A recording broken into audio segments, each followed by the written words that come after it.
In Zimbabwe, one of the biggest challenges, of course, we had a drawn-out economic meltdown that started in the 2000s and has emanated since then, characterized at one point by severe hyperinflation in the billions. So as a result, it was very difficult for media houses to survive, and the infrastructure of printing a paper every day, every week, and so forth was just far too expensive. So we decided, because at the time, one of the things that happened is that there was a huge explosion of internet penetration, and WhatsApp is the preferred media of communication. So we saw an opportunity to create content to distribute on WhatsApp specifically. And that was the driving force behind digitalization of Harare News and turning it into a digital publication where we specialized in having a podcast that we distributed on WhatsApp. So we had a WhatsApp database of over 5,000 recipients. So those recipients, we sent our podcast which discussed topical issues.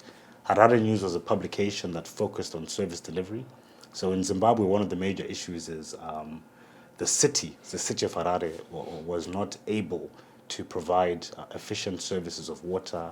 The sewer and infrastructure system was dilapidated. So, for example, during this economic meltdown, one of the things that happened is that Harare's infrastructure, which was originally built, water infrastructure was built for 600,000 people, but today caters for 4.5 million people. So easily 3/4 of the residents were not getting reliable water.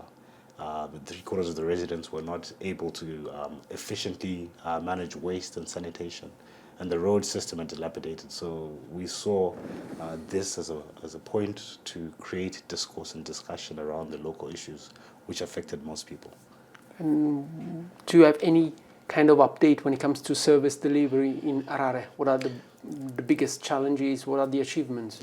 Well, the problems continue. Of course, there has been efforts to create avenues to have clean water through the drilling of boreholes, wells for clean water. However, the vast majority of citizens remain without clean water.